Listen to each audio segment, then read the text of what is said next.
Well, hey, we made it. How are you out there? Welcome to another live stream brought to you by Guitar College Incorporated. Like Murder Incorporated, huh? Anyway, here we are. We have a lot to talk about today. We're in the central coast of California. And if you ever get a chance to drive by, stop and say hello. Let's see. Wes is here. Wes is back. I'm back. Yep. Attaboy. He was up in Idaho helping his sister work on her house she's building. And it's quite a house, I hear. Yeah, super nice. Super nice. A lot of work, for sure. A lot of wood ceilings, a lot of raw wood all over the place. So it's kind of like a lodge, huh? Yeah. Giant doors and everything. It's really nice. I didn't get to see those pictures. I'll have to check them out tonight. So anyway, what was the trip back? 12, 14 hours straight you drove? Yeah, 13 hours straight. Wasn't that bad. I mean, everyone's always like, 13 hours? Like, what? How do you do that? I never, like, you're sitting in the car driving for 13 hours. You wake up at 8, you get home at 9. What? No. Anyway, yeah, it wasn't that bad. I'd rather, like I said, I was painting for 13 hours in a day. I'll drive 13 hours a day any day of the week if you want to do painting or so. No driving, right. Got it. So if you know if you know how to work hard, long hours, something that maybe you don't really know about, then the drive's not that bad. It's true. I got to get out every hour and stretch my legs, man. Otherwise, they get stuck.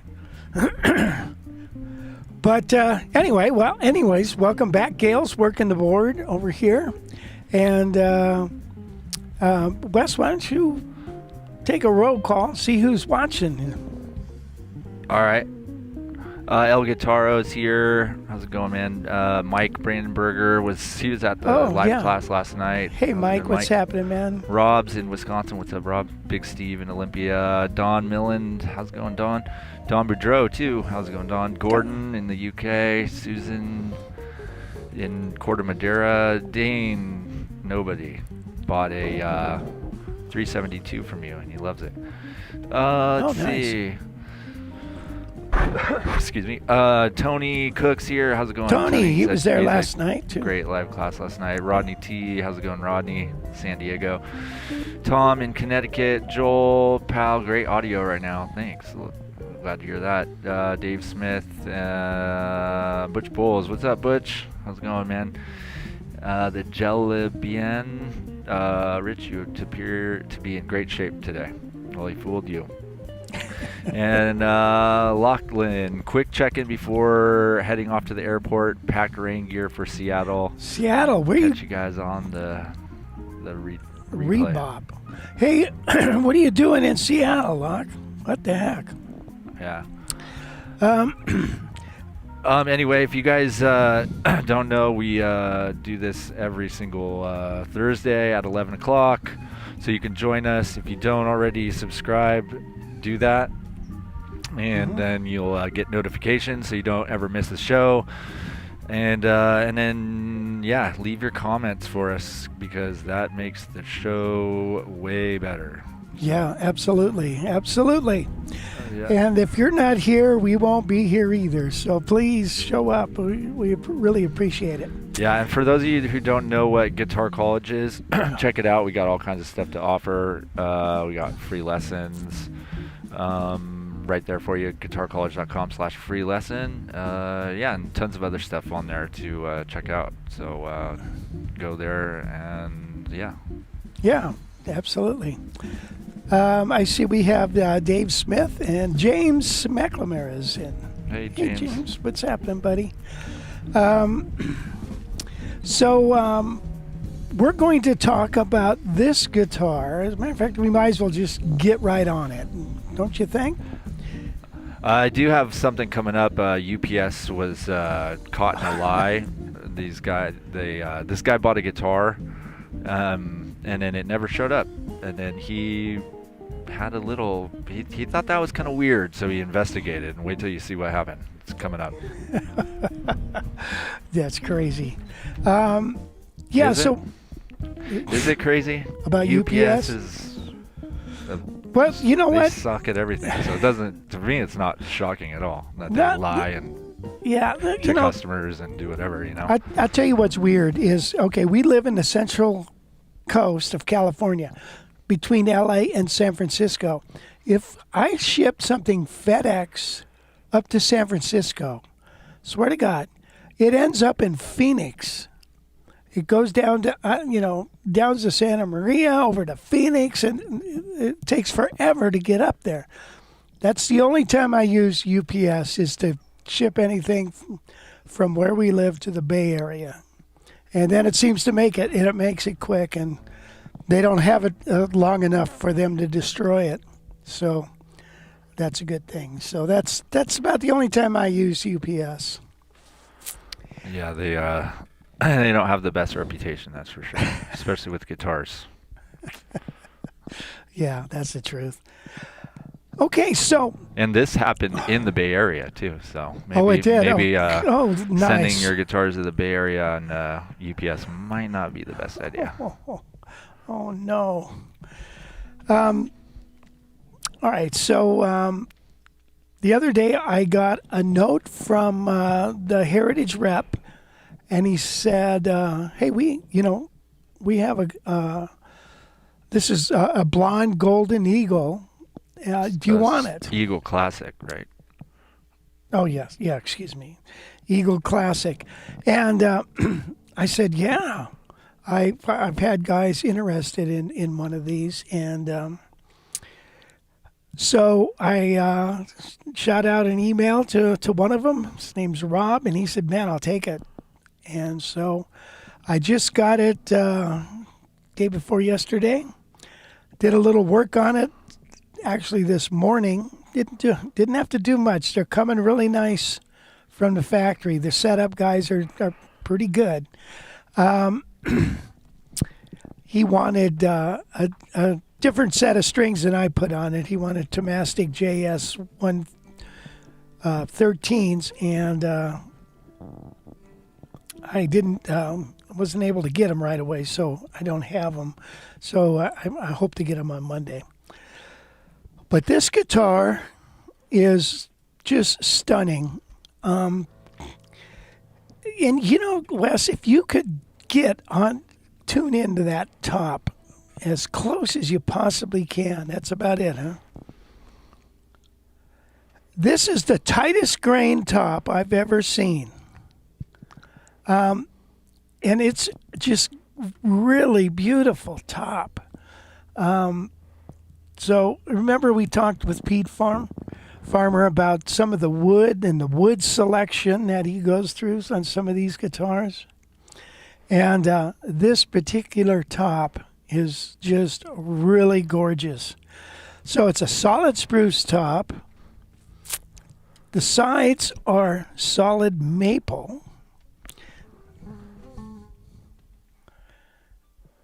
And they've got nice flame on them. Now the back is two-piece solid, and it's got some crazy inflections in it. I don't know if that's the word. It's got this one area. See that? See this here, Wes? Isn't that weird?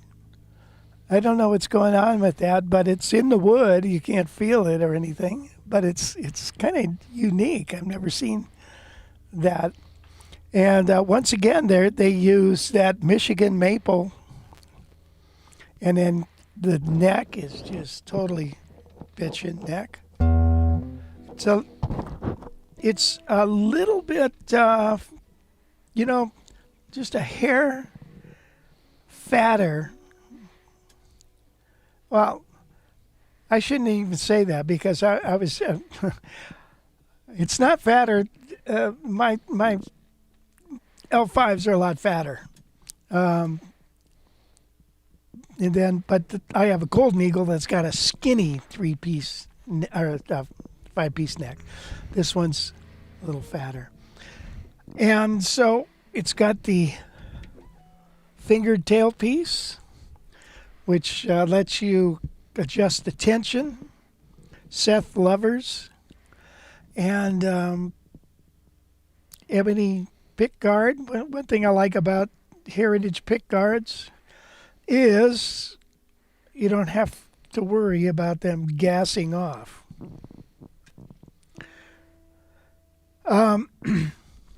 So, ebony fretboard, and when you just, there's just something about it. It is built with care and meticulous. It's beautiful. Didn't have to adjust the nut at all. I adjusted the neck a little bit. My only beef with Heritage, and I should have talked to Pete about this, Wes, when they paint these things and lacquer them, they lacquer the truss rod nut. So when you go to put your wrench on there, it doesn't fit. So you got to get in there with an X-Acto knife and get rid of some of the paint or lacquer off the nut, and then you're good to go. I put on the strap button. They don't come with strap buttons because everybody's got their own preference on where to put it. So I put it there in the heel just in case somebody says, oh, I don't like it there. I like it over here or over here or over there. But you can always get this little piece replaced if you want to move it. So there it is. Ebony bridge. And man, if you think you want an L5, which most everybody does, I'll tell you what, you're staring it in the face right here. Now, they do sound a little bit different. I'm not going to deny that. But I'll tell you one thing, the Eagle Classic is more comfortable. It's not as fat here. Okay, this is 3 inches instead of 3 5/8 or whatever it is. So we were lucky to get this in, and Rob is super happy. I sent him a picture of it as soon as I got it, and he's like jumping for joy. So if you guys got any questions about this, you let me know right now on the chat if you want to hear it. If you want to hear it, let's play it acoustically, Wes. All right.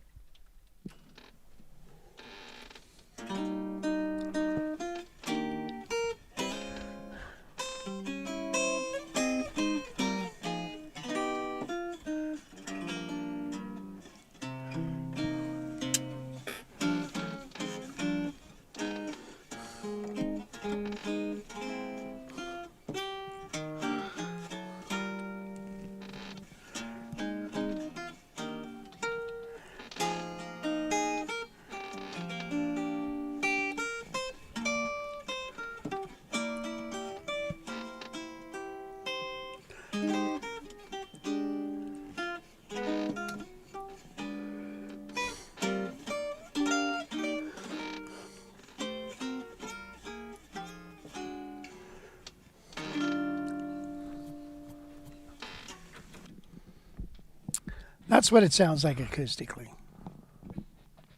And of course, you know, when you play this thing,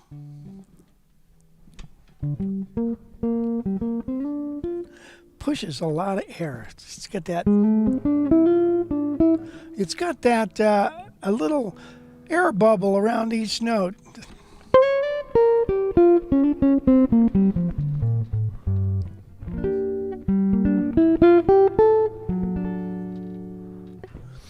Anyway, I'm going to play the L5. I have a 68 back there, and then I have a newer L5, that red one. And we'll play them a little bit later and compare and contrast. So there you have it. If you're interested in one of these, I don't know if they have any more blonde ones, but if you're interested, let me know and I'll find out. I do have an Eagle Classic still in sunburst finish sitting in my closet. Yeah, and like you said, the craftsmanship on the Heritages is pretty top notch. Yeah. Built in Kalamazoo in their factory. And it's quite the factory. They put a lot of hand work into it. And yeah, so if you didn't see our interview with Pete Farmer, you should go look that up, because he's got tons of insight into what they do and how they do it.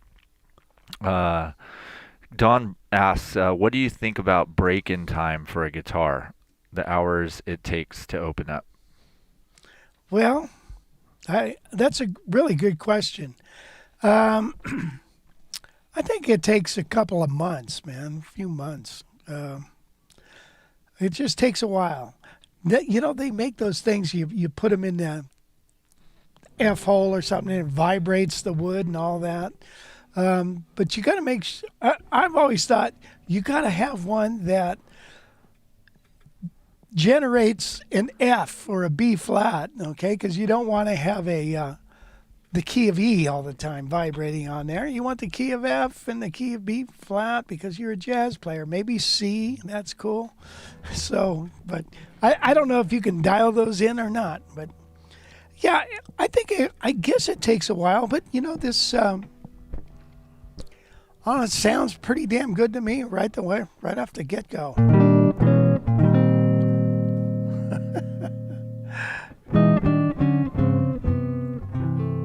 Isn't that a nice, big, fat, giant sound?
Hey, I just noticed Pete just showed up.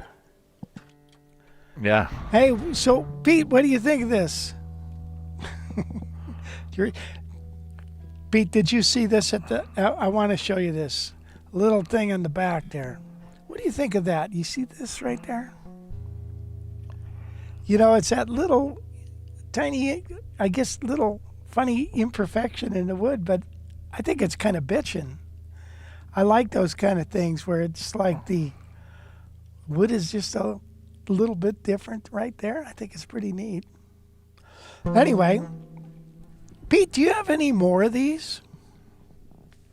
Just curious. I don't want to put you on the spot. I know you're probably at work doing something, and thanks for joining us. I started off with a Wes Montgomery tune because, Wes is famous for playing an L5.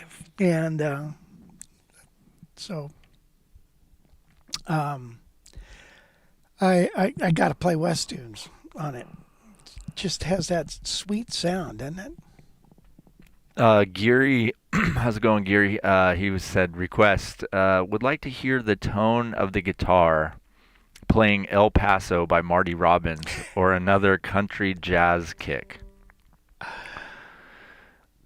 And then he also had a question, does Heritage make an Eagle model as acoustic?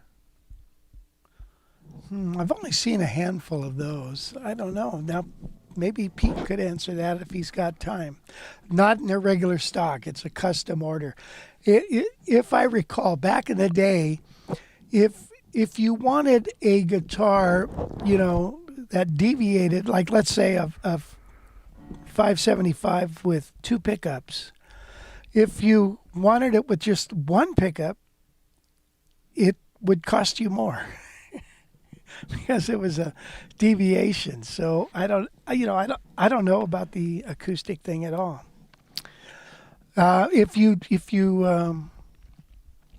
So that's a good question. I have no idea.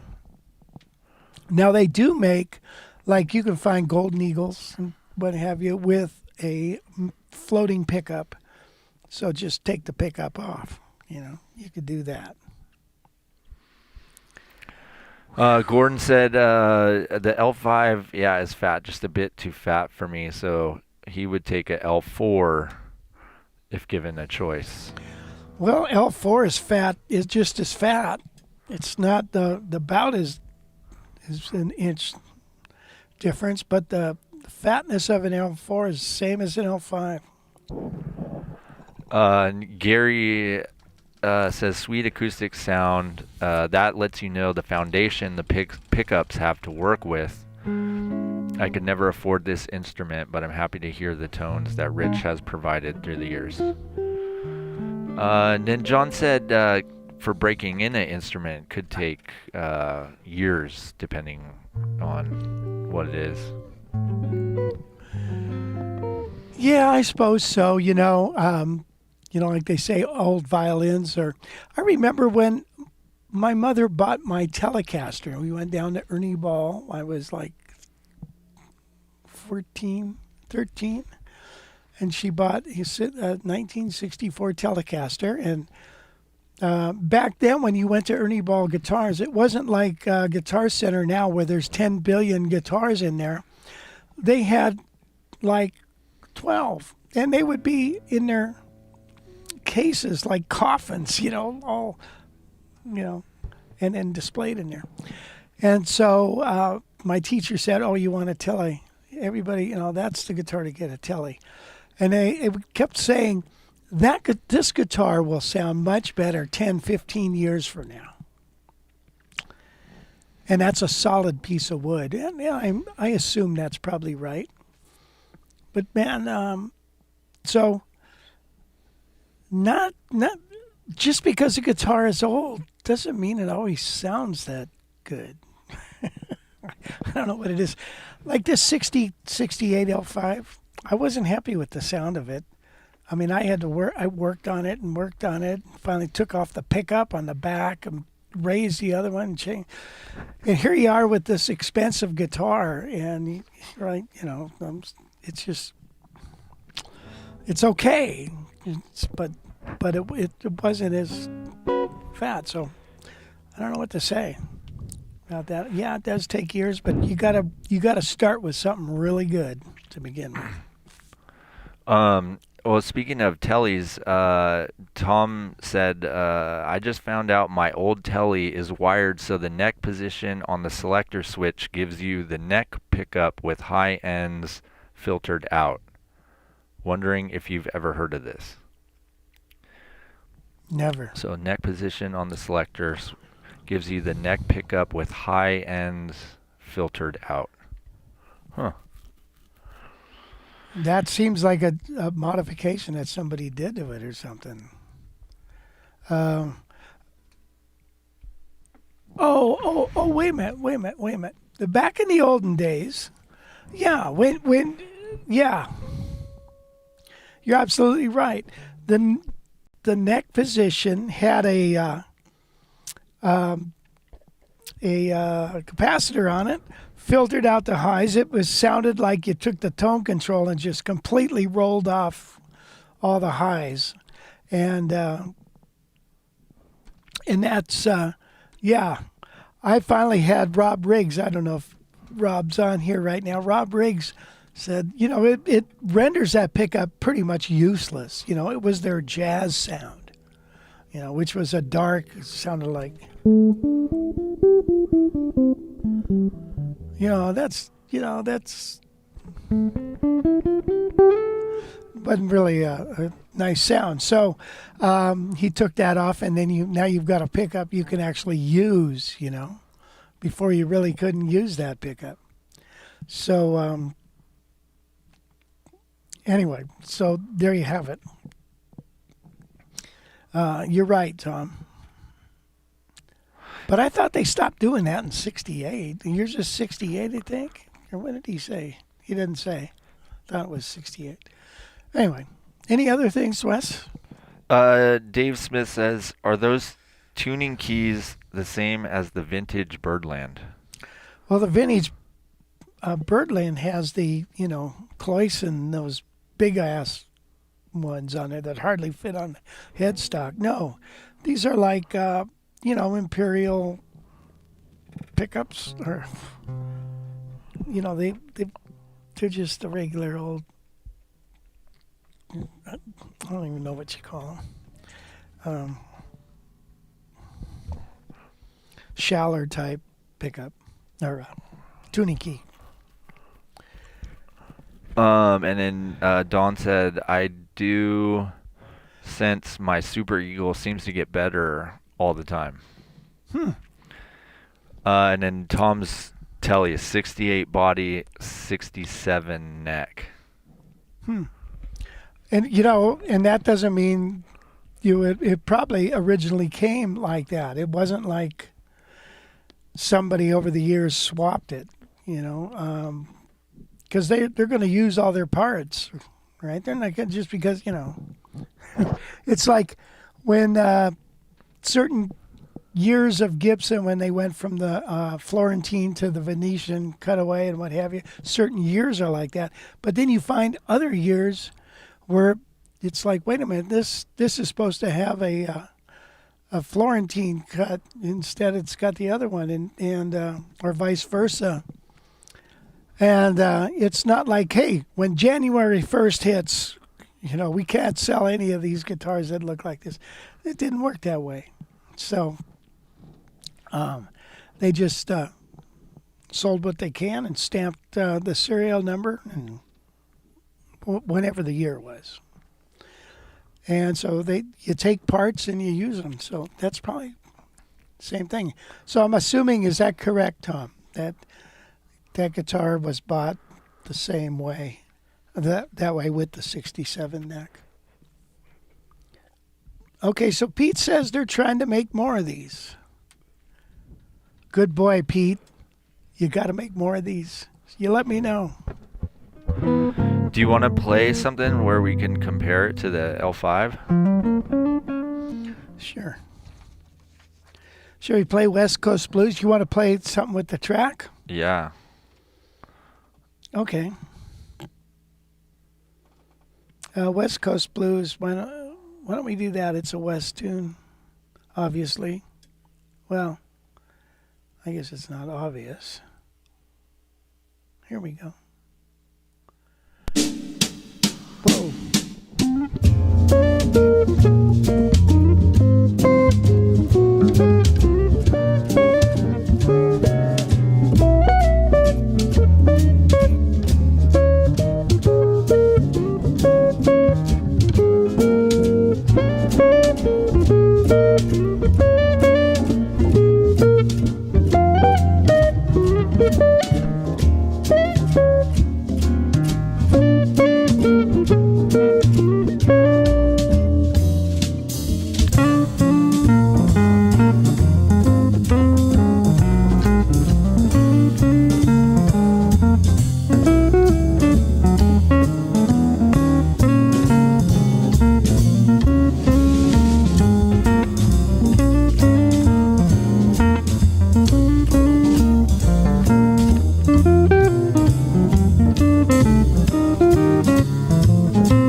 Thing to end. I'm waiting for this thing. When's this going to end? Anyway, okay. So, which one do you want to pick first? Should we list? I don't know. Whatever one. Let's compare it to the 68. Okay.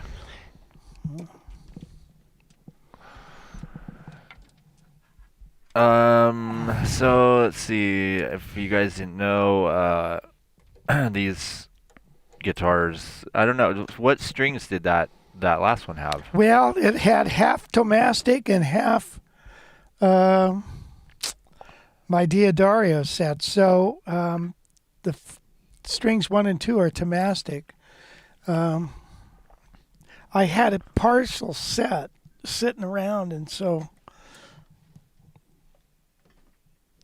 I put a couple of those on.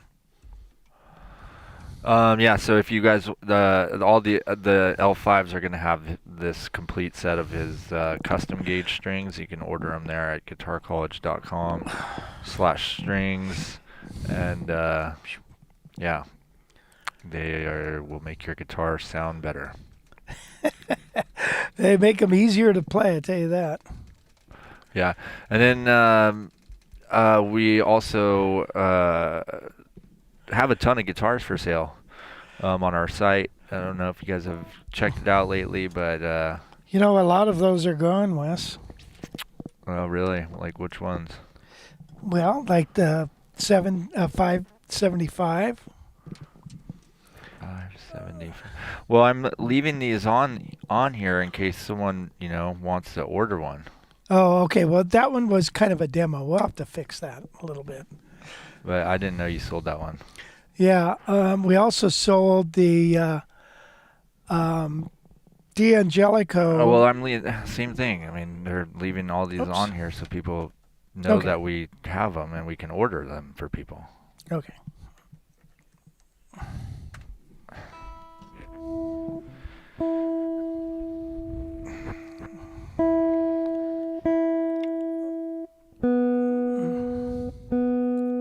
See these tuners, Dave? See these on the back? This is what the Birdland has. Those kind of tuners. They're about £1 more. Everything matters on a guitar.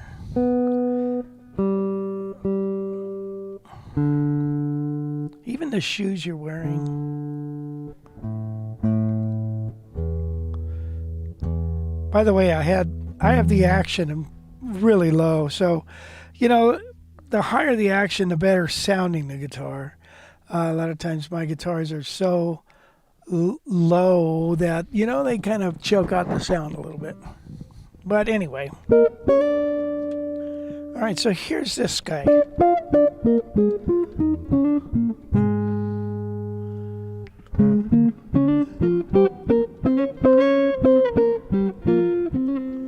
Not a whole lot of difference, is there? What do you think, Wes? Yeah, they sound pretty close.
think the Golden or the Eagle Classic sounds fatter. I agree. Yeah. Yeah, this, like I said, you know, I love the feel of this thing.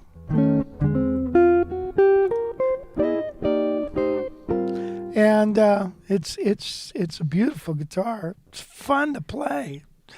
But sound-wise, it's not the best out of the whole herd, you know. So, but what are you going to do? So just because, like I said, just because it's old doesn't mean it's the greatest. But you know what? This is the sound that we used to hear on the record, you know. So this is the sound of Wes. So, hey, that's the way it is.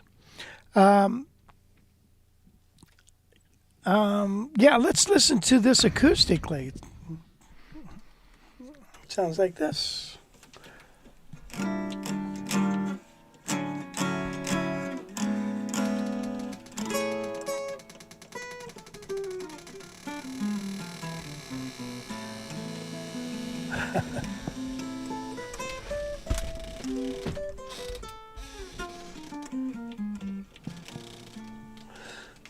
So that's what that sounds like acoustically. Now let's take out the other L5 and let's compare and contrast. All right, while you do that for the next 10 minutes, I'm going to do this news.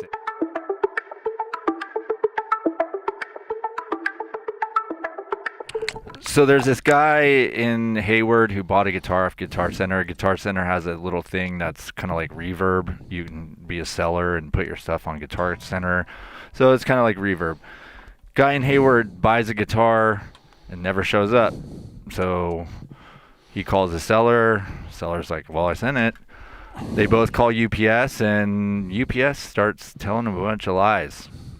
And then the guy was like really suspicious about it, so he started to do a little investigative work and found the guitar had not been destroyed like UPS said. Here's the story. It sounds like Christmas came late for the Diaz family.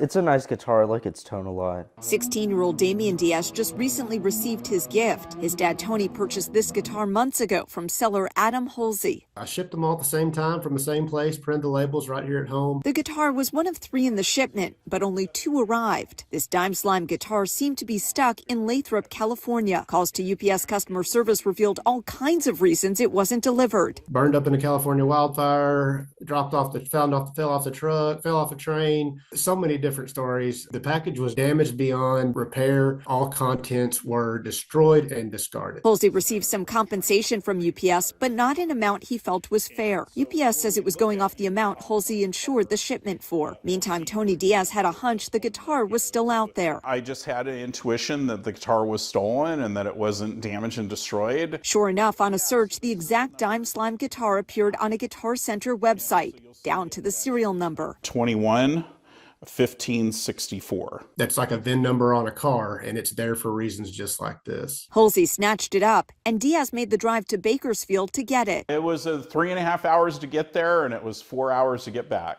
Was it worth it? It was absolutely worth it, yeah. When you're a small business like myself, you can't afford to have these types of things happen. They filed a police report and called UPS back, but Diaz says the call didn't go great. UPS was kind of, hey, why are you calling, with this tracking number? This is already a closed case. The guitar was damaged and destroyed. And so I told him on the phone, I said, well, that's so funny that the guitar was damaged and destroyed because I just bought it from Guitar Center and I have it in my car with me. That's when 7 on Your Side stepped in. I spoke to a UPS security supervisor who said the guitar was stolen, but that UPS couldn't reimburse Halsey for more than he had insured it. After speaking with 7 on Your Side and Halsey, UPS agreed to revisit the issue if Halsey provided a receipt for his initial purchase. In a statement to 7 on Your Side, UPS writes, quote, "We strive to provide excellent service. We've been in contact with the customer and have resolved the situation. The resolution, a bigger refund that satisfied Halsey and Diaz. Seven on your side's been fantastic. I couldn't have done it without you guys. Melanie, you've been great and getting me in touch with the right people at UPS. While the guitar, which had been in mint condition prior to the theft, now has a few blemishes. It didn't have that dent in the top before. There's a scratch back here on the back right here. Tony Diaz and his son are glad to have it in their hands. Safe and sound.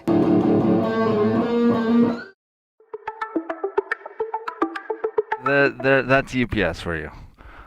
Their statement, yeah, we strive to give our customers the best customer service as possible. We're every case of such BS. Anyway, yeah, so at least they got it back, and yeah, what a crazy story. They said it burned in the wildfires. The guy like shipped it from Texas. Like, how would did a package facility burn down, or like, I don't know, all just crazy, damaged beyond recognition. But yet I bought it on Guitar Center. So yeah, I mean, obviously I would assume that it was stolen off of their porch or something, right? And then UPS wouldn't reimburse them the whole amount, and so they're like, that seems a little. So you probably got two sides working there against each other, is the people that are ripping off packages, and then the people that are buying stuff and then reporting to UPS that their package has been ripped off, and then trying to get another one. Man, that's weird. You know, anytime you try to get money from these guys, you forget it. It's nuts. Yeah. And you know, like the other day I got a guitar. Now, I assumed it was shipped signature required. And of course you get it, and there it is, sitting on your porch. Nobody signed for it. I ran some errands and went to the bank and stuff. Come back, there's a guitar on the front porch. It's like a money bag of like $4,000. Yeah. Just go grab it. Daniel says, glad my Benedetto is being shipped by FedEx. Yeah, good call, Daniel. Let's see. And then he said, did Guitar Center not hold the guitar for the mandatory time to make sure it wasn't stolen? Not sure about that. No, they didn't really say anything about that, but That's a good question. yeah. Well, Guitar Center didn't sell it, right? You said it was a Guitar Center site, but the individual sellers put their guitars on there. It's not Guitar Center. Well, maybe that's where he found it. So after he bought it, I think he bought it from Reverb, or they don't. I don't think they say how he bought it, and then he found it on Guitar Center. Mm-hmm. Yeah. So yeah, that's true. I wonder if Guitar Center, if they called Guitar Center. The ABC7 didn't do enough investigative work on this, clearly. So they need to put their best. Should be the lead story. It should be. Yeah. Let's see. Guitar being stolen or war in Ukraine? Yeah, it should be the guitar being stolen. Yeah, we've heard enough of the war. So, well, I'm glad that got figured out. So here is an L5. This is a, I think 2013, something like that. And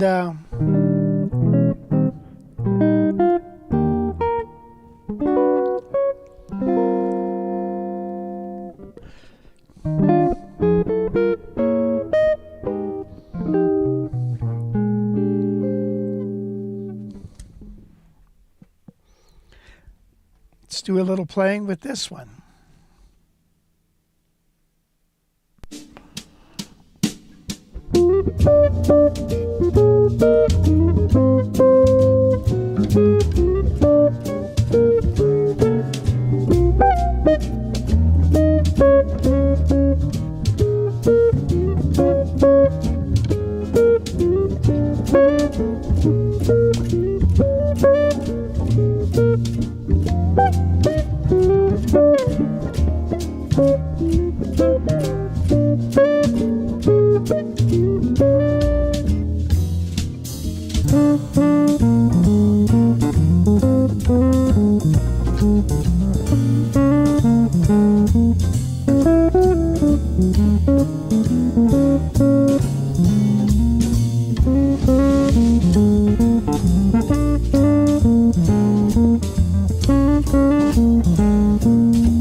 There.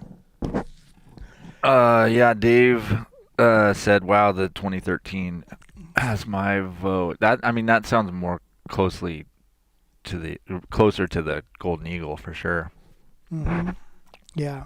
Sounds way different than the older L5. It does, doesn't it? Yeah.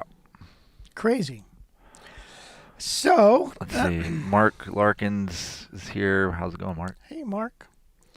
Yeah. So yeah, this is a fun guitar.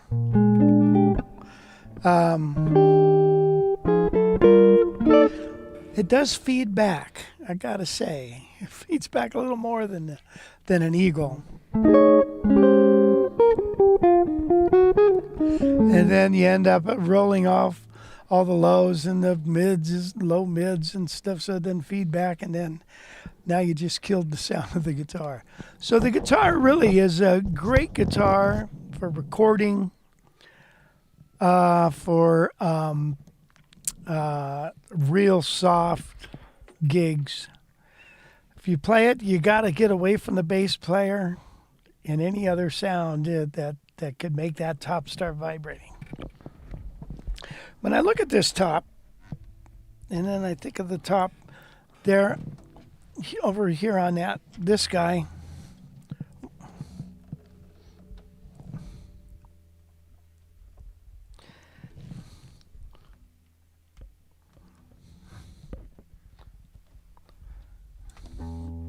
I think the Eagle's just a hair thinner than this.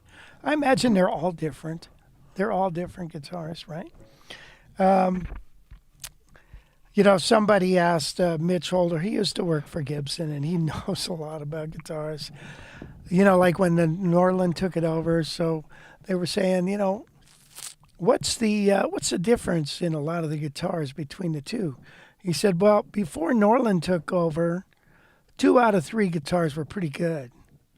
And then Norland took over, and then 1 out of 2 guitars is good. Does that make sense? 2 out of 3, 1 out of 2. So, anyway. So yeah, they're all a little different. They are all a little different. They're handmade. Let's face it. They're hand carved. What do you want? So, there it is. This is a little bigger guitar. Like I said, sometimes a lot of these guitars, you don't play them, you write them.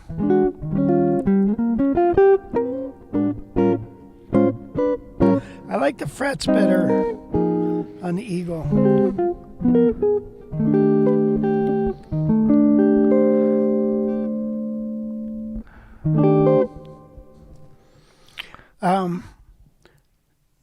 Okay, Dave Smith, since I got my Hendrickson Blue, my Birdland and 175 don't feed back. Can you comment? Well, it's a lot smaller speaker for one. And I think the smaller the speaker, it's got a wider dispersion pattern. Well, I don't think that. I know that. That's what Pat Quilter told me. So you have less resonance with that cabinet and everything, too. It's just a small little cabinet. I use the Hendrickson, and then in my car for live gigs, I still have my Mach 3 Quilter, which is a 8-inch speaker. When you have 12-inch speakers and Fender amps, I tell you, they feed back like crazy with these kind of guitars. So probably want to stay away from those. Speaking of the Quilters, David asked, do you still sell those Mach 3 amps? Yeah, the Mach 3, yeah. We certainly do. I just got one for a friend of mine. Yep. And they're on our website somewhere, I believe. And the Aviator Cub is a heck of a buy. I think they've gone up now, I think. The Mach 3, I just found out, is made in China. The other ones aren't. Interesting, huh? But the Aviator Cub only has one input. It's got plenty of sound selections that you need, especially for jazz. Find one that sounds good and go with it. And they're pretty affordable. Now the Hendrickson is a wonderful amp too, and the Bud, or the 6-inch Bud, like 6, or even the Blue. Bud means it's 2 channels, 2 independent channels. Blue means just 1. So I play the 10-inch, but I've heard the little 6-inch, and I think, dang it, that little guy sounds really good. So if you want a Hendrickson amp, if you put in, go to their website, you put in Guitar College 2502. When you order direct from them, they don't have dealers. You just go direct, and you'll receive a 5% discount off their amplifier there.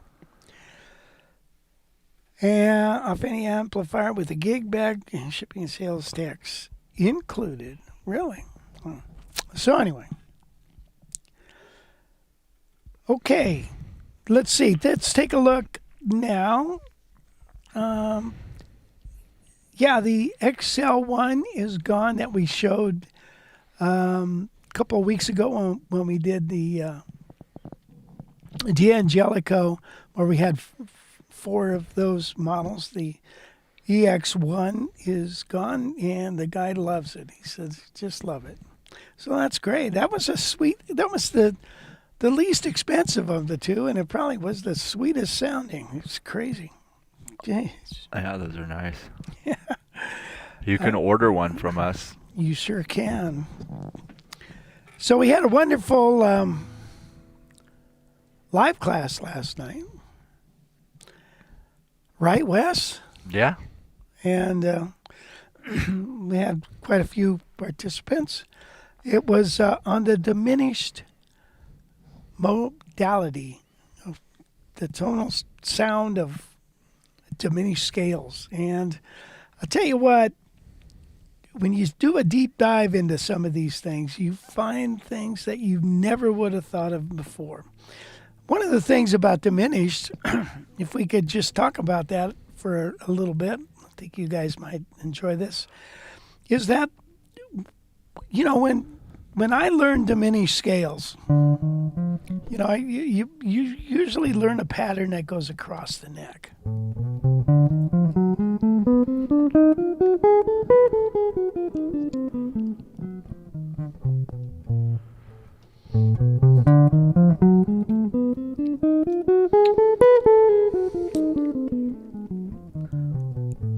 And, you know, okay, so that's all well and good if it falls in there and I can play that, that's all great.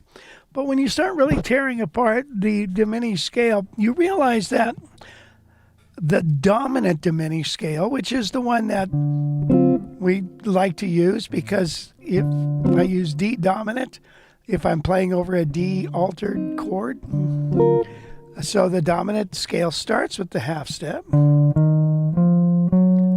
And so we have a D diminished tetrachord, which is half step, whole step, half step. Then I go to the flat 5, do the same thing, and there's my diminished scale.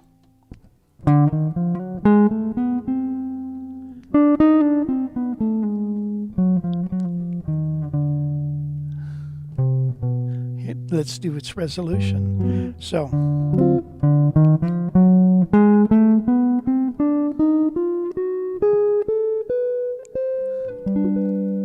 So wherever I have a flat 5 or a root,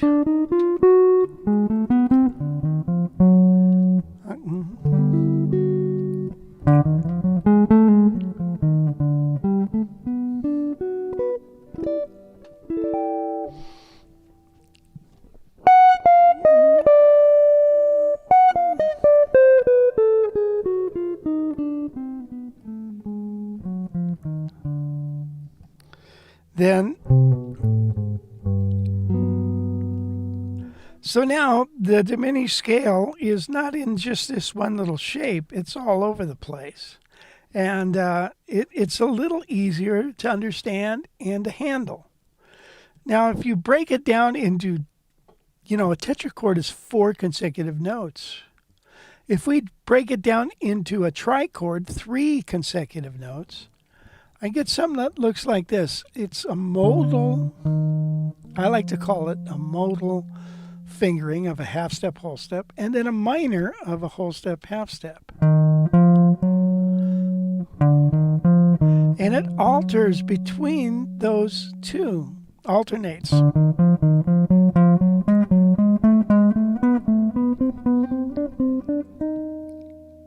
So wherever, then now I have to find out where the minor thirds lie. Well, they lie on the flat 9, the third. So here's.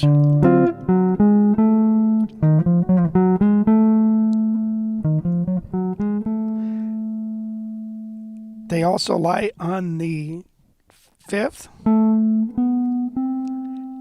and they lie in the flat 7.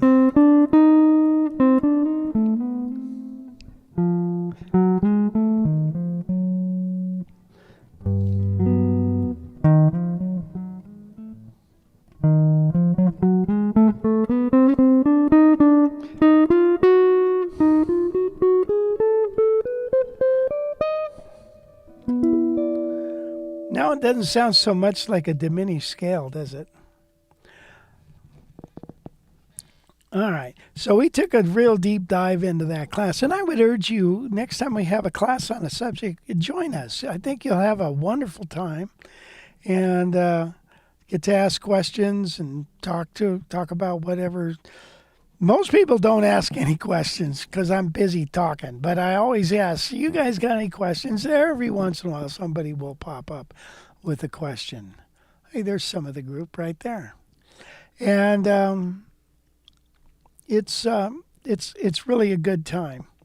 So we'll, if you ever get a chance to do that, what I thought I'd show you right now is, how about a diminished lick? So here's one I learned a long, long time ago. It's cool. It's off of D dominant diminished.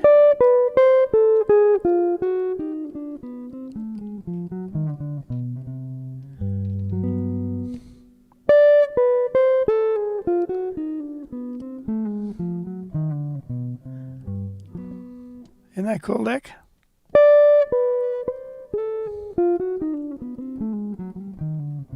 Whoop.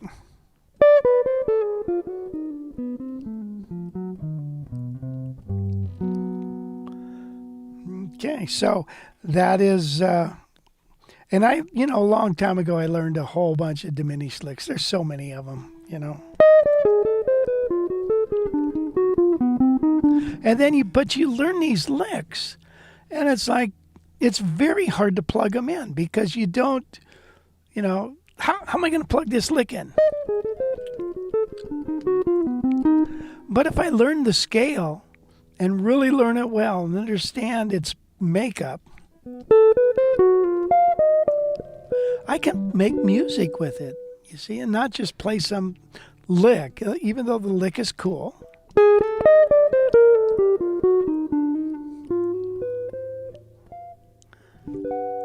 But I can use that scale now to make a nice phrase.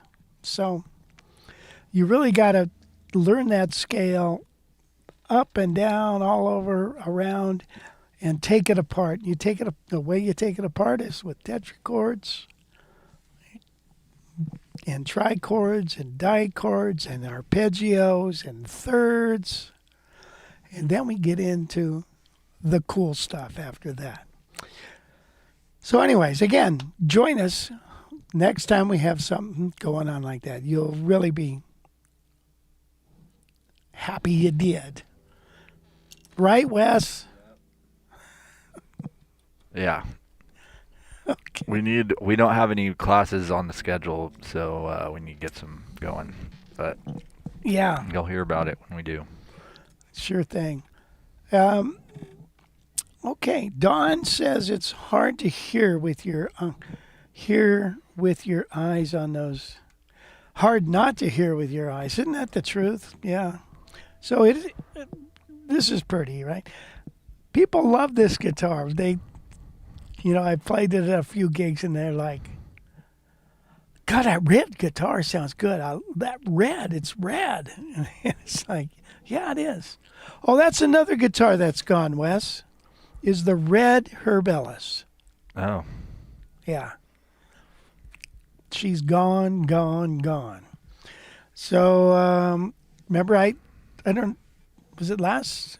Were you here when I put that, put the pickup on?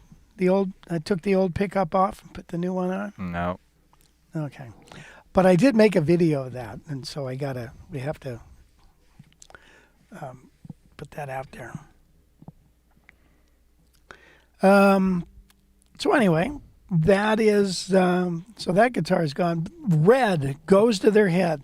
They say, if you're going to paint your car, okay, white is right. Paint it black and it won't come back. In other words, the seller or the buyer will be happy. Then there's brown. You paint it brown, the car will stick around. You can't sell it. There's old people green.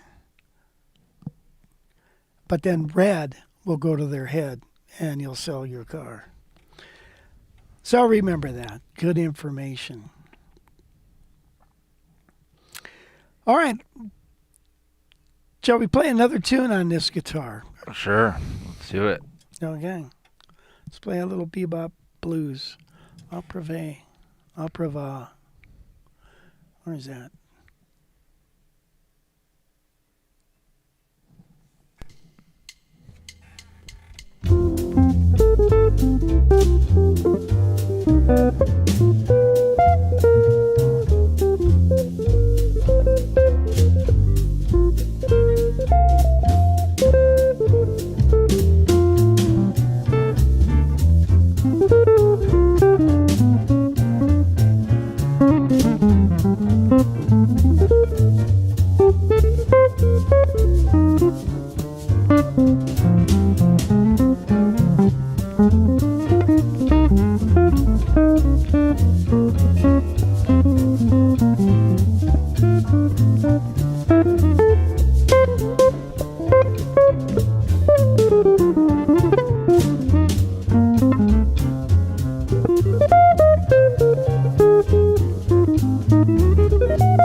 There it is.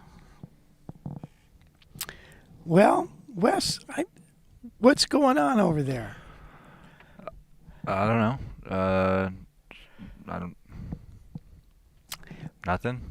Okay, well, hey, you know what? We've got the accelerator course, and there are some openings. Anybody who's interested in getting together with me for some one-on-ones, we have the Jazz Accelerator course. If you're interested, summer might be a good time to spend a little time on the guitar and really get down into it. And if you're interested in that, it's 20. We get together for 20 sessions, and I keep track of you. You make an investment in me, and I make one in you, a time investment in you. Make sure you I can troubleshoot any problems you got, or fill some of the holes in your knowledge, and we can together get you up to the next level. So that's something that we offer. That's it's actually quite fun, to be honest. It's a lot of fun. We build a relationship, and I've had several guys go through this, and everybody seems to be very happy they did. And so if you get a chance, if you think, well, maybe now would be a good time, why don't you book a discovery call, and we'll talk it over and make sure it's right for you. And there you have it. And then we'll spend some time really working on your playing. So, like I said, I would be investing in you, not only you investing in me, but it's the opposite. So think about it. Okay, so any other comments? Guys, make some comments if you got anything that's on your mind. John asked, have you ever thought of doing a review of the brand new Epiphone Broadway they are now making in China? Year or two ago, we had a couple of Broadways. We never had a new one. So that would be worth looking into. He said it's the only Archtop L5 style that Gibson/Epiphone are now making. How much is that guitar? Do they have any of those on Reverb or Epiphone? I don't know. Well, they're brand new, so you can buy them brand new, I'm sure. Okay. Because they were making the Epiphone Emperor, which is, I think, like a Joe Pass model, but then they also make a bigger. Is that it? 17? Is that a 17-inch, you think?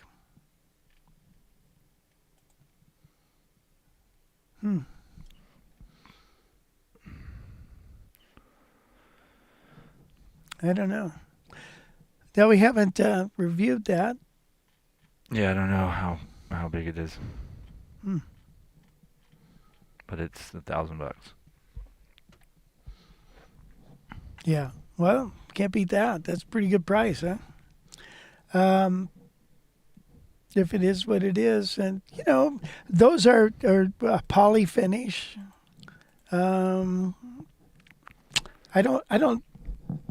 I have no experience with the new one, so I don't know what to tell you on that one. But it's worth looking into.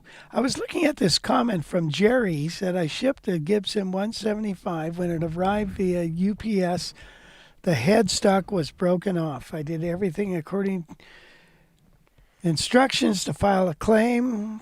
That went nowhere. We'll never use UPS again. God, those horror stories, aren't they? They're just, oh my God. Jeez. Well, we've had problems with that too. I've had problems with top cracking. Make sure when you ship your guitars that you write on there. I've got these big red stickers that say "Do not stack," and I put them on all four sides.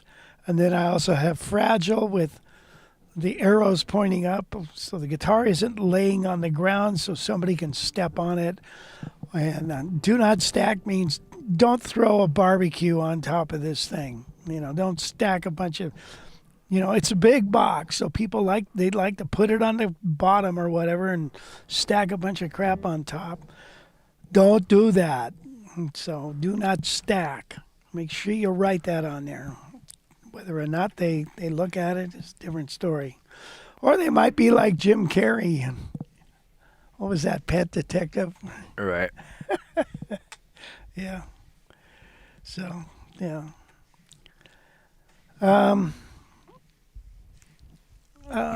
Let's see, what else here? Dave Smith, I guess it's about what you are looking for, but between the three, I think the Heritage is the best, most versatile of the three and more affordable. I think that says it right there, Dave. I mean, people jones for an L5, and then once they get it, they go, oh dang, this thing's big. Yeah, and it's just a half-inch difference here. Makes a big difference though. Or they'll say, God, the thing feeds back like I can't deal with it.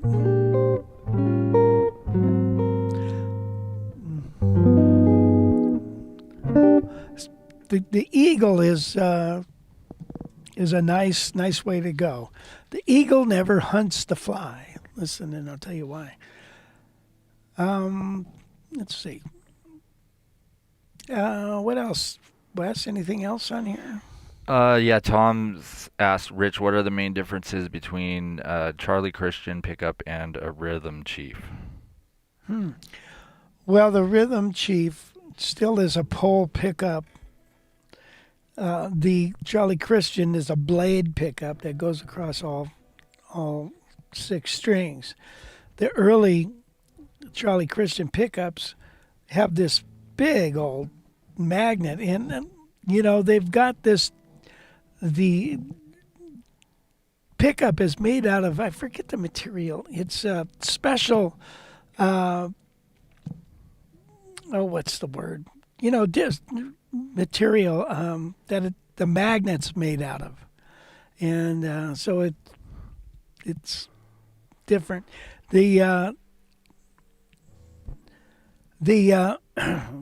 lower strings with the Charlie Christian seem to have a little more treble to them, so they have a little more definition. The other one, the pickup, has more like a humbucking sound, where it's you got some bass on that. But the Charlie Christian has, again, more of a less of bass on the lower pickup side. It's like Bruce Foreman says, I feel like I gained 2 extra strings when I'm playing the Charlie Christian pickup, because the low strings sound are a little brighter and they're not washed away. So I think that's probably one of the main differences. The Rhythm Chief, I think the Rhythm Chief is a fantastic pickup. If you look at the Guild guitar we have on the website that has the Rhythm Chief on it, and I also have a L4, those pickups sound fantastic.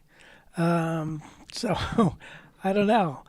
Now the Charlie Christian, I have that 175, which I played last week with a Charlie Christian on it, and it's a nice sound, and people commented like, nice to hear that sound. It's all around a little more treble-y than other pickups. So it's just a little bit different. If you buy an old one, they got hum problems when you go different places to play. And so like Bruce Foreman carries with him this hum canceling device, because you never know when you're going to go to a ballroom or something, and then now your pickup is picking up the electrical sound of the lights.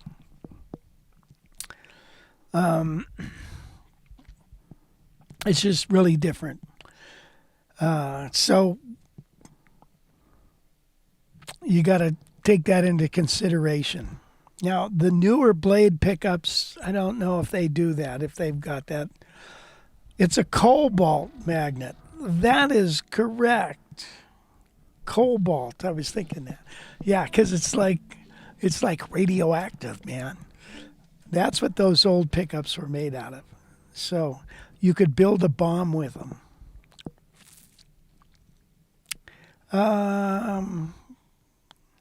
Yeah, hey, Wes puts a lot of work into these things. So if you get a chance, leave him a tip. I think he would really appreciate it. And I know I would too. Thank you. Yeah, thanks for everyone who's given them in the past and today. Thank you. Appreciate that. Not many more comments here. Danielle said, or David Moore said, make sure to insure your guitar when shipping. My wife works for UPS. She has to tell people this. Well, you insure it through UPS, because, I use a company called Cabela, and there's insurance with them.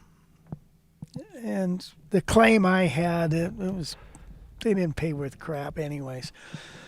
But we need to get a hold of Heritage Insurance. Now, I just bought a policy for all my guitars, and it was pretty cheap. I want to say about $450, $500 for $100,000 worth of guitars. I think that's pretty dang good. And that covers it even when you're shipping. So it covers them if taken out, if it gets knocked down off the stage or whatever, they're covered.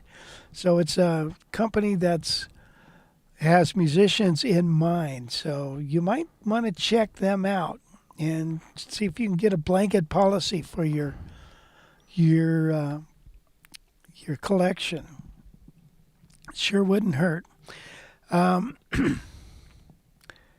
It's for the UPS. It's best to go to the UPS store, and they will box it to certification. Yeah. Then they're responsible, right? When they box the guitar. You know what the weirdest thing I got one time is a guitar with a UPS label on the handle of the guitar case. The guitar was not in a box, just in a case. Can you believe that? It came out fine. Maybe they were careful, transporting it because it was in just a case. They didn't just throw it in the truck or whatever. But isn't that weird? So I couldn't believe it when I got it. It's like I called up the guy even before I opened the case and said, "What the heck?" And he said, "Well, is there anything wrong with it?" And then I opened it up and said, "No." So anyway, you never know. Yeah, that's. I mean that is not the worst idea though. I mean if they see if it's in a box, they can't see it's a guitar. Yeah. If it's in a case, I mean, any normal human wouldn't just throw it in a truck and put a barbecue and a set of barbells on top of right, it. They would probably be. I mean, the same thing with golf clubs. People ship their golf clubs all over the place and then fly to wherever they're going, and then. Right. If you're not going to throw a golf bag if you see it, hopefully. Yeah. You never know. Who knows about that? The golf club, it takes a lot to break a club, but I imagine you could bend them pretty easy. Yeah. Yeah, I mean, you stack something on top of it or whatever. They're not cheap. Yeah. What is your go-to recommendation for a student Archtop? Well, there's a few things. The Eastman 503 is a real nice selection.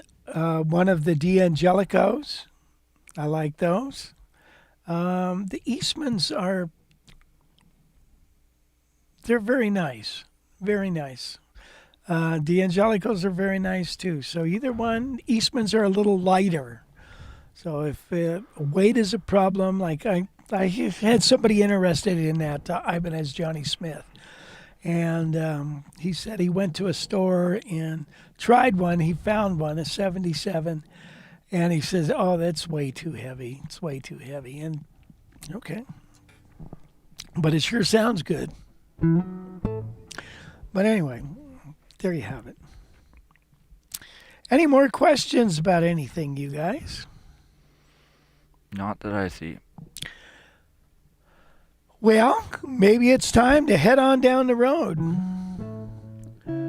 They won't insure anything without seeing it and packaging it themselves. They even, or should anyways, take photos.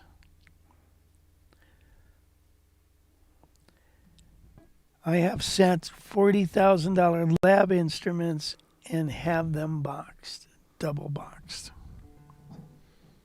Yeah, the double box thing for guitars is kind of weird. Like when you get it in a box, you don't, my opinion, you don't want it to be packed with really tight on the edges, so there's no room for that box to collapse or anything like that.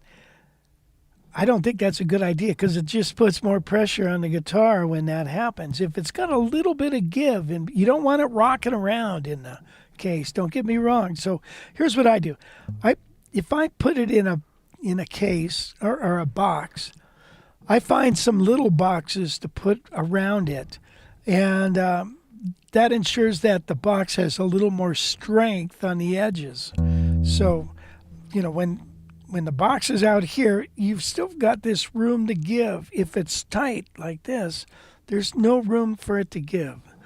And that can be problematic. So, how do you get over nerves when performing?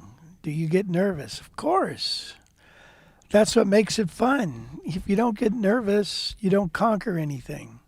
So after a while, one tip is to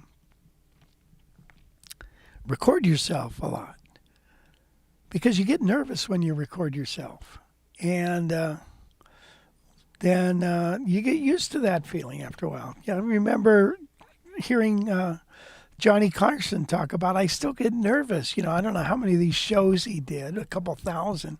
I still get nervous because I really don't know if it's going to go well, if they're going to like my jokes and all that stuff. I get nervous. So, but then once you get on the stage and things settle down, you're okay. Don't let the nerves get the best of you. I just read something. I was looking at potassium. I was doing some research on that. I kind of felt like, I wonder if I'd need more potassium in my diet.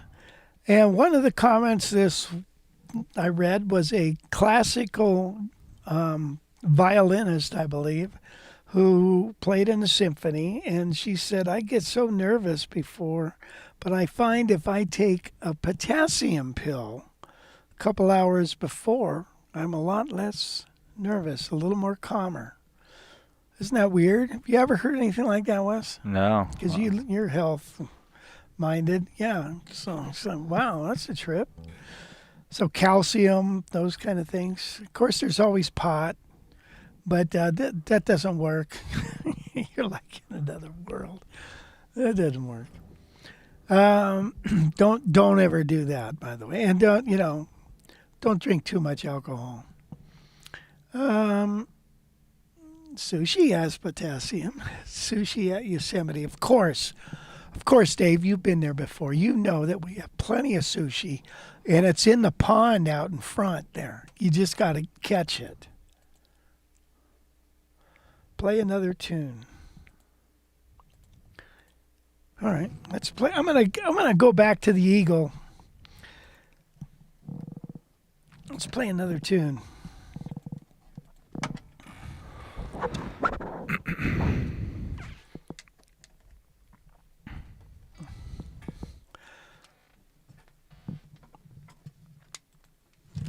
Boy, I am like hooked up with wires all over the place.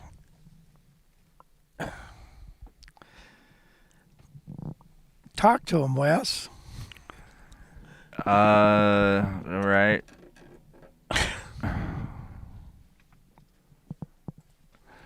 Yeah, I wonder if there's a way that we can make switching guitars faster or something. Let's see. Interesting. I will look into that. I get so nervous at open jams. I did try drinking a Guinness before, but it doesn't help. Yeah. Well, yeah. What? Yeah, like drinking a Guinness before, but it doesn't help. No. Yeah, like just try to prepare as much as you can. That's gonna help in any situation. That's what Rob said. Jim Fox addressed this at the Jazz Guitar Fest. He said practice is the key. Yeah, I mean, just being really confident in what you're going to go do. Never going to hurt anything. provided, yeah, some of those jams you don't know what you're going to do. But when you go to a jam, make sure you're the one that suggests the song to do. You know what I mean? Just say, hey guys, can we play blue bossa, whatever it is? Can we play all the things you are, whatever, you know? So you kind of take control of the situation instead of them saying, okay, welcome to our jam. Let's play giant steps. You know, a lot of these jam guys, they want to show you up. They want to shut you down and make you feel like an idiot, you know, so.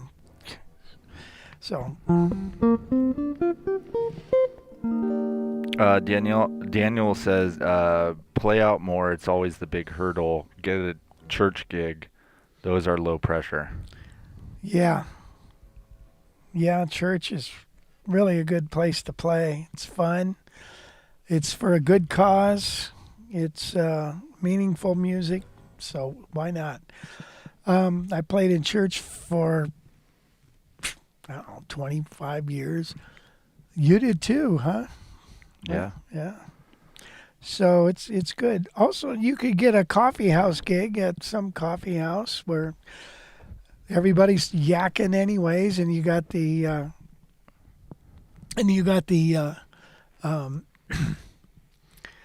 the coffee machine going like crazy. No, you know. So, yeah. So the other thing, sometimes it's okay to be nervous. You know, if you talk to yourself, talk to your hand or talk to your body, you know, it's okay you're shaking. Your hand is shaking, whatever. It's okay. It's okay. Don't worry about it. Instead of saying, oh my God, I'm so uptight, you know, it just makes it worse. Just say it's okay. It's okay. It's okay. So.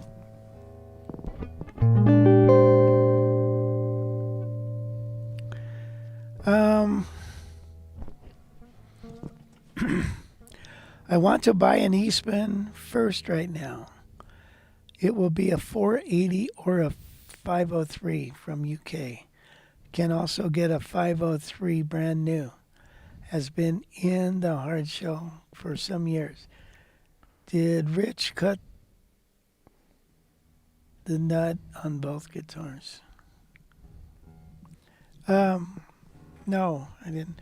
Go with the Eastman 503. It's superior to the 480. Well, 480, let's see, 480 is the John Pisano one, isn't it? That's a nice guitar too. Both are good. The 503 got a sweeter sound, I think.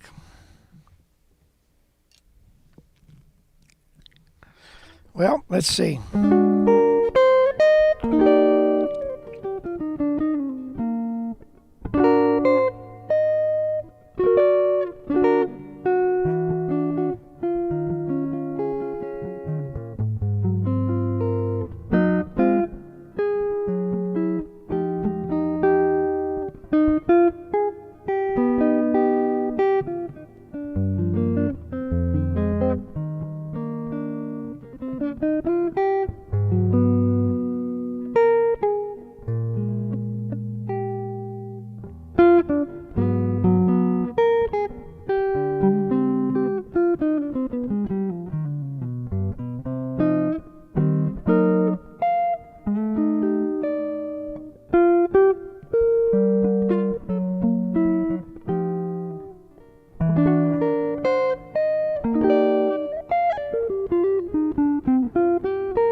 Yeah. Anyway, I don't know why I decided to play that, but that's a nice little tune. Dave wanted me to play a solo tune. Well, what song is it? That's called Tenderly. Tenderly. Why do you refuse to say the names of the song unless I ask what it is? Well, otherwise, Do you think everyone knows what it is or something? Yeah, you don't know that?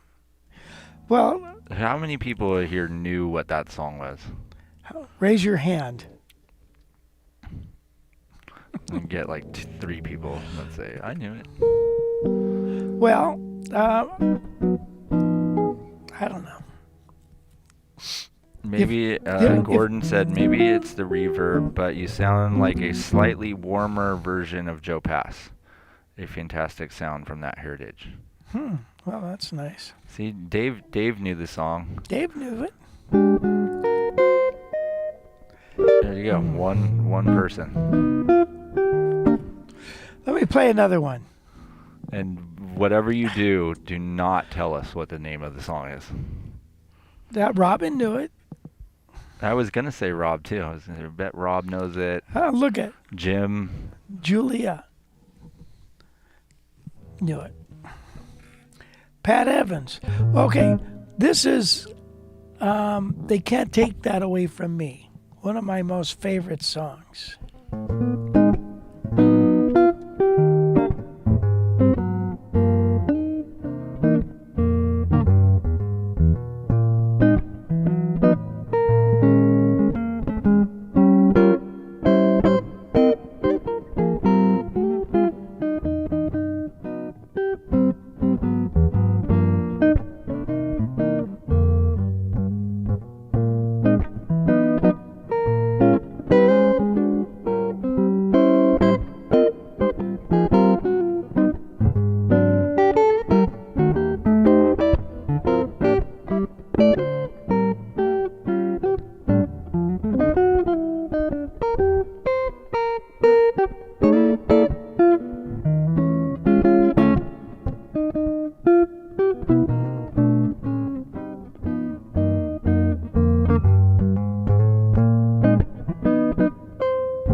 Okay. Dave said, idea, have one solo tune for a group at Yosemite. Per group? Go ahead. You can do that. Yeah, boy, we're going to have a full boat there this year. I think there's 32 guitar players, 10 bass players. It's going to be a lot of fun. I have one solo tune. Oh, for the A group. Oh, where everybody learns to play it solo? Well, let's see. We did do some of the tunes that are on the A group is Green Dolphin Street and Groovin' High and Lady Be Good, I believe, right? So, yeah, we could do a solo thing if you wanted on Green Dolphin Street. That might be the best. Anyway. Let's see. Anything else? We're getting close to that time. You got anything up your sleeve, Wes? I sure don't. Oh, that's good. All right. Well, tell you what, guys.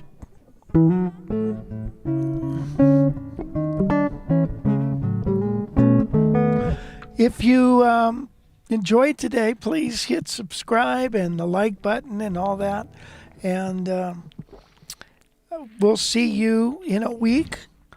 And hopefully we'll get some more live class titles out.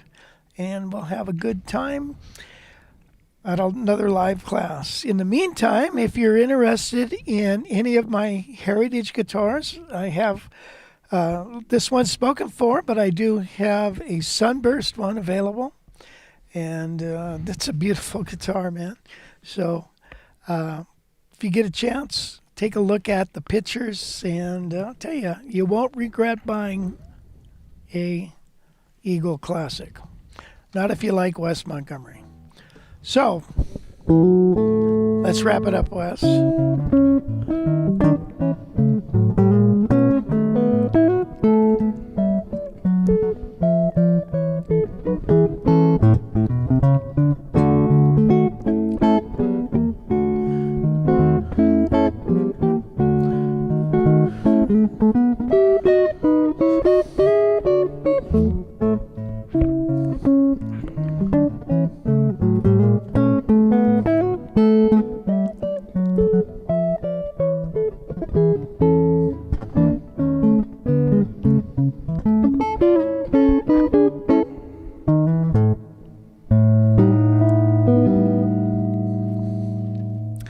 We'll see you next time. Bye for now.